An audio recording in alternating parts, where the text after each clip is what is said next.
அன்பான உறவுகள் அனைவருக்கும் வணக்கம். மதிஸ் வேர்ல்டு சேனல்ல இருந்து உங்கள் மதி. இன்னைக்கு வீடியோவில் என்ன சமைக்க போகிறேன்னு பார்த்தீங்கன்னா, துவரம் பருப்பில் நிறைய வகைகள் செஞ்சுருக்கிறேங்க. ஆனால் துவரம் பருப்பில் நிலக்கடலை போட்டு சட்னி செஞ்சுருக்க மாட்டோம், அதாவது கடைசல் செஞ்சுருக்க மாட்டோம். இப்போ அதை தான் உங்களுக்கு நான் செஞ்சு காட்ட போகிறேன். துவரம் பருப்பும் இந்த பச்சை வேர்க்கடலையும் போட்டு கடைசல் செய்ய போகிறேன். எப்படி செய்யலாம் அப்படிங்கிறத வீடியோக்குள்ளே போய் பார்ப்போம். ரசிப்போம், ருசிப்போம், சுவைப்போம். வாங்க. வேர்க்கடலையும் துவரம் பருப்பும் வேகிறதுக்கு உழவு ஊற்றி வச்சுருக்குறேங்க சட்டியில். பச்சை வேர்க்கடலைங்க இதெல்லாம் தொளிச்சு எடுத்துக்கலாம். நம்ம தொளிச்சு எடுத்துக்கிட்டு பருப்பு எதுவும் ஒன்றா போட்டு வேக வச்சுக்கலாம். இப்போ அது உரிக்கலாம் உட்காந்து.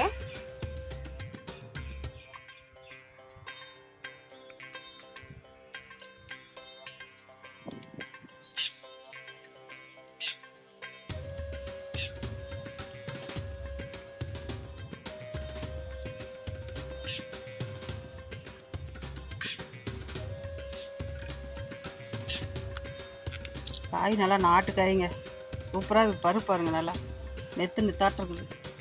துவரம் பருப்பும் பச்சை வேர்க்கடலையும் எடுத்தாச்சுங்க. இப்போ இது தண்ணியில் போட்டு கழுவிக்கலாம்.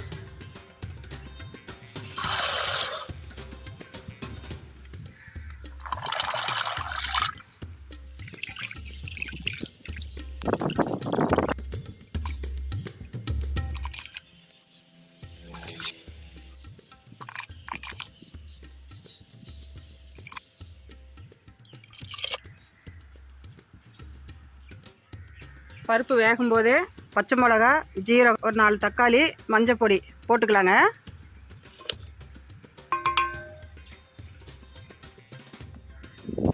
பருப்பு வேகிறதுக்கு கொஞ்சம் எண்ணெய் ஊற்றிக்கலாங்க.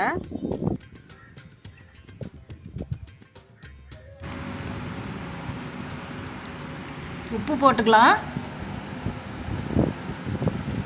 பருப்பு வெந்துச்சுன்னு பார்க்கலாங்க.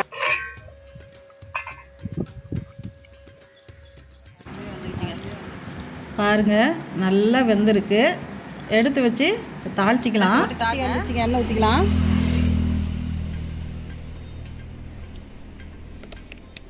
எண்ணெய் காஞ்சிருச்சுங்க.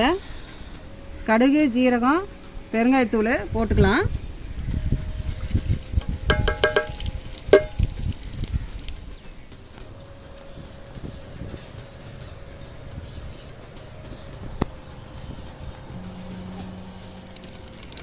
வரமிளகா போட்டுக்கலாங்க. பச்சை மிளகா போட்டதுனால வரமிளகா நம்ம கொஞ்சமாக போட்டுக்கலாம்.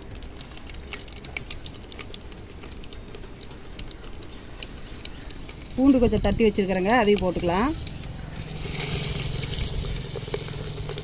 கருவேப்பிலை போட்டுக்கலாம். வெங்காயம் போட்டுக்கலாம்.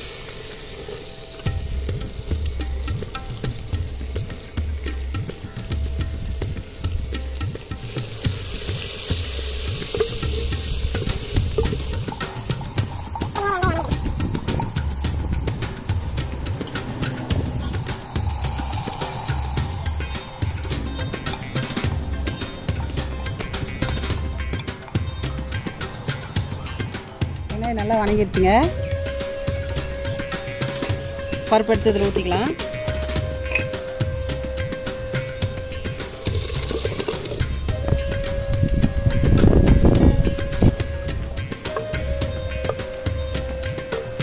இப்போ இறக்கி வச்சு கரைஞ்சிக்கலாங்க.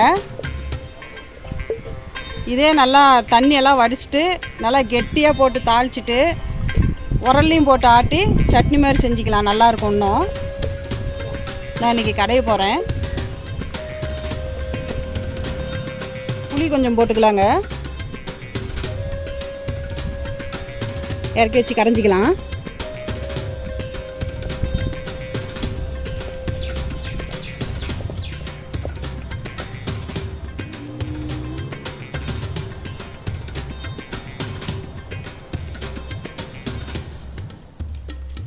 துவரம் பருப்பில் காய் போட்டு சாம்பார் தாங்க வச்சுருக்கோம்.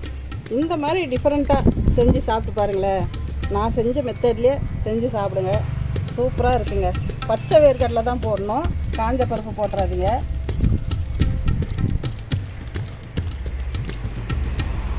பார்த்திங்களா, நல்லா கரைஞ்சிச்சு. இன்னும் கொஞ்சம் கரைஞ்சிக்கலாங்க. பார்த்தீங்களா, நல்லா கரைஞ்சிருச்சுங்க. கொத்தமல்லி தழை மட்டும் கொஞ்சம் போட்டுக்கலாம்.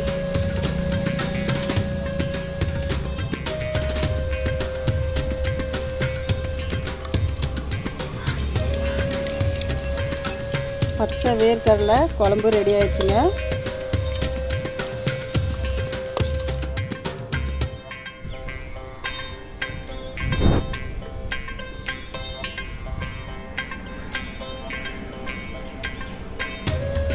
பச்சை வேர்க்கடலை குழம்பு ரெடி ஆயிடுச்சுங்க.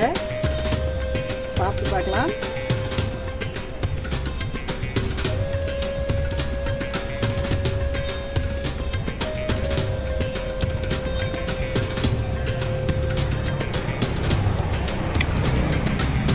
டேஸ்ட்னா இது